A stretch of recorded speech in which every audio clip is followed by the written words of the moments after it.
अस्सलामुअलैकुम स्टूडेंट्स। हम अपना थर्ड चैप्टर पढ़ रहे थे। इसमें आज हमारा जो टॉपिक है law of conservation of momentum, इसे आज हम देखेंगे। नाम से जैसे पता चल रहा है momentum, conservation of momentum, momentum का कंजर्व रहना, कांस्टेंट रहना। स्टेटमेंट इसकी क्या है? The total linear momentum of an isolated system remains constant. कोई भी अगर आप सिस्टम ले रहे हैं, शर्त क्या है कि वो आइसोलेटेड होना चाहिए, उसका टोटल लीनियर मोमेंटम जो होगा वो कांस्टेंट रहेगा, उसमें कोई चेंज नहीं आएगी।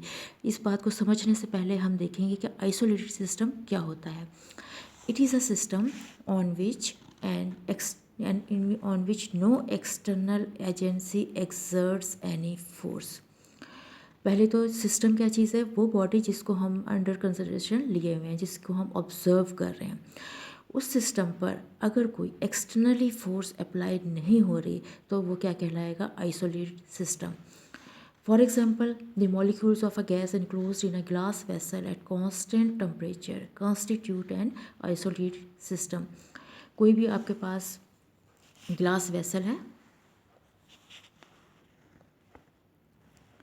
उसके अंदर आपके पास गैस मॉलिक्यूल्स हैं। सपोज कि ये हाइड्रोजन हमारे पास गैस इसके अंदर है, इसको आपने कवर कर दिया हुआ है अंदर से। इसके जो मॉलिक्यूल्स होंगे वो रेंडमली मूव करेंगे, ऊपर नीचे दाएं बाएं लेफ़्ट राइट हर तरफ, और एक दूसरे के साथ कोलाइड भी कर रहे होंगे। ये हमारे पास क्या होगा? Isolated system.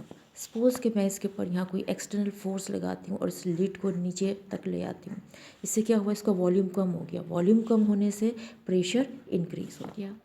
अगर मैं यहाँ पे इसको टेम्परेचर दूँ, टेम्परेचर देने से अगेन इनकी काइनेटिक एनर्जी इंक्रीज़ होगी और यहाँ प्रेशर इंक्रीज़ होगा। ठीक है, अभी ये दोनों हमारे पास क्या हैं? एक्सटर्नल एजेंसी हैं। ये अगर एक्सटर्नल एजेंसी नहीं दी जाती और ये कांस्टेंट टेम्परेचर, कांस्टेंट वॉल्यूम और कांस्टेंट प्रेशर पर गैस मॉलिक्यूल्स मौजूद हैं, तो ये बहुत एक अच्छा हमारे पास आइसोलेटेड सिस्टम फॉर्म कर रहे हैं। रैंडमली मूव कर रहे हैं और इनमें कोई भी किसी भी इसके ऊपर एक्सटर्नल फोर्स अप्लाई नहीं हो रही, एक्सटर्नल एजेंसी इसमें इन्वॉल्व नहीं है। अब हम आते हैं अपने law of conservation of momentum को एक्सप्लेन करने के लिए। देखते हैं कि हमारे पास बॉल्स हैं, स्मूथ बॉल्स हैं, हार्ड बॉल्स हैं और नॉन रोटेटिंग है। अगर ये रोटेट करेंगी तो इनके अंदर हमारे पास न्यूट्रिशनल काइनेटिक एनर्जी होगी। हम सिंपल केस कंसीडर कर रहे हैं जिसमें लीनियर या ट्रांसलेशनल काइनेटिक एनर्जी को देखना चाहते हैं, लीनियर मूवमेंट होगी। हार्ड है बहुत, सिर्फ एक पॉइंट पे इनका जो है इंटरेक्शन होगा, जिसकी वजह से फ्रिक्शन हमारे पास प्रोड्यूस ना हो, हम ऐसी चीज़ देख रहे हैं। हमारे ये तो ब्लू बॉल रेड बॉल के साथ स्ट्राइक करेगी, कोलाइड किया, जितना फोर्स ब्लू बॉल ने रेड पर लगाई उतनी ही फोर्स रेड बॉल ने ब्लू पर लगाई। अगर हमारे पास एफ फोर्स है, वो जो इस ब्लू बॉल ने रेड पर लगाई, तो रेड बॉल ने ब्लू पर एफ प्राइम लगाई। दोनों एक दूसरे के बिल्कुल मैग्नीट्यूड में इक्वल होंगे लेकिन डायरेक्शन में अपोजिट होंगे। कोलिजन के बाद ये हमारे पास पहले v1 वेलोसिटी से मूव करा था, अब ये v1 प्राइम से मूव करेगी। ये वाली जो बॉल है ये पहले v2 वेलोसिटी से मूव कर रही थी, अब ये v2 प्राइम से मूव करेगी। ब्लू बॉल का मैस m1 था और रेड बॉल का m2 था। अब यहाँ पर आप एक चीज़ याद करें कि हमने इम्पल्स पढ़ा था पिछले लेक्चर में, उसमें अगर आपको याद हो कि हमने इम्पल्स को कैसे डिफाइन किया था। The force applied for a very short interval of time is called impulse, and what it gives a change in momentum।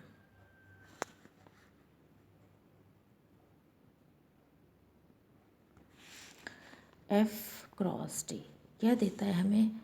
Final momentum minus initial momentum.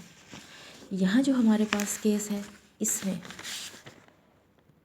F prime cross T, ठीक है, ये हम first body को consider कर रहे हैं। First body पे जो फोर्स रेड ने ब्लू पे लगाई है वो एफ प्राइम थी, ठीक है। टी इसके साथ टाइम इंटरवल, और ये है हमारे पास m1v1 prime final momentum of first body minus initial momentum of first body after collision minus in before collision. अब सेकेंड बॉडी के लिए अगर आप देखें तो F cross T is equal to m2v2 prime minus m2v2। अब क्या कर रहे हैं कि हम इन दोनों एक्सप्रेशंस को ऐड करने जा रहे हैं। F प्राइम क्रॉस T जो हमारी फर्स्ट m1 बॉडी की वजह से था, देखिए ये फाइनल माइनस इनिशियल, ये हो गया इक्वेशन 1। अब इक्वेशन 2 देखें, F cross T is equal to m2, क्योंकि ये सेकेंड बॉडी की वजह से m2v2, ये आई गेट। इक्वेशन 1 और 2 का अगर मैं ऐड करती हूँ तो मेरे पास F prime cross T plus F cross T, इस तरह इसके राइट हैंड साइड को देखें, m1v1 माइनस m1 प्राइम के साथ, और फिर m2v2 प्राइम माइनस m2v2। अब देख करते हैं, दोनों में t कॉमन है, कॉमन ले लें, प्राइम प्लस f, हमारे पास t कॉमन आ गया।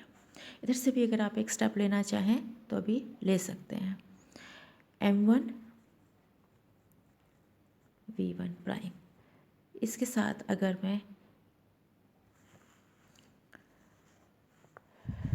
m2v2 माइनस ये माइनस m1v1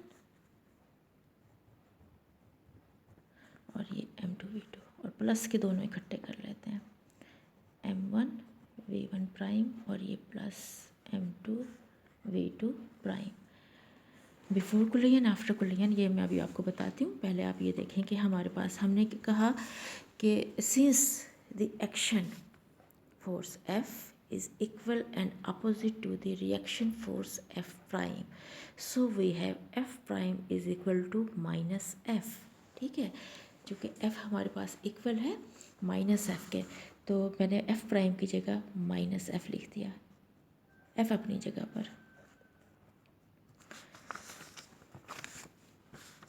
अब अगर ये देखें आप, minus F plus F cross हो गया, ये ज़ीरो बन गया, ज़ीरो टी से मल्टीप्लाई हो गया अगेन ज़ीरो। ठीक है, यहाँ राइट साइड पे क्या हो रहा है, मैं इसमें से माइनस कॉमन ले रही हूँ, कॉमन ले लिया m1v1 प्लस m2v2, और ये as it is m1v1 prime plus m2v2 prime.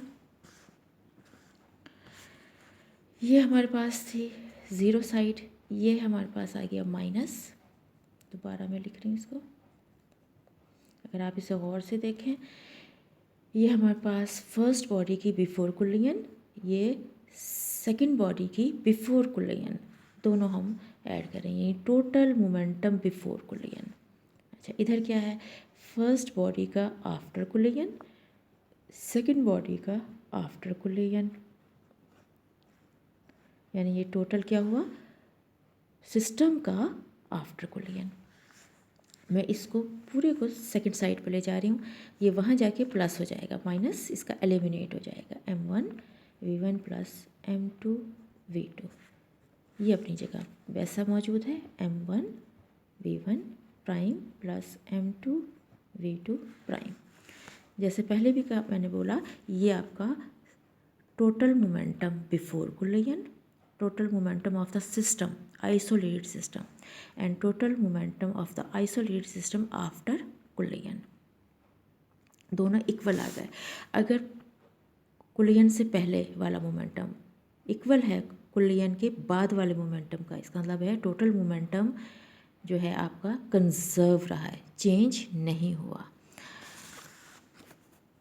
which means that total initial momentum of the system before collision is equal to the total final momentum of the system after collision.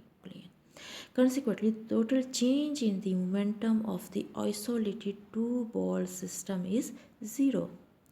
ठीक है, change तो आया ही नहीं, तो जाहिर है obviously change क्या हुआ, टोटल चेंज 0 हुआ। For such a group of objects, if one object within the group experiences a force, there must exist an equal but opposite reaction force on some other object in the same group। ठीक है, जो भी हमने consider किया हुआ है उसमें अगर एक बॉडी दूसरी बॉडी पर कोई फोर्स लगाएगी आइसोलेटेड सिस्टम में, तो सेकंड बॉडी उसी अमाउंट की, उसी क्वांटिटी की फोर्स अप्लाई करेगी फर्स्ट बॉडी पे। अगर पहली बॉल ने 2 न्यूटन की फोर्स लगाई थी सेकंड बॉडी पर, तो सेकंड बॉडी भी 2 न्यूटन की फोर्स लगाएगी फर्स्ट बॉडी पर, लेकिन डायरेक्शन अपोजिट होगी। As a result the change in momentum of the group of the object as a whole is always zero.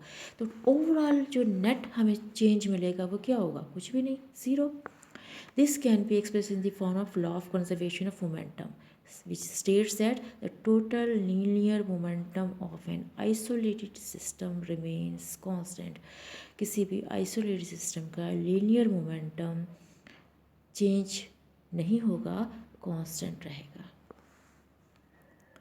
In applying the conservation law, we must notice that the momentum of the body is a vector quantity, क्योंकि यहाँ direction बहुत important चीज़ है, mention करती है, तो इसलिए हमारे पास momentum यहाँ पर बॉडी का हम कंसिडर करेंगे एज अ वेक्टर क्वांटिटी।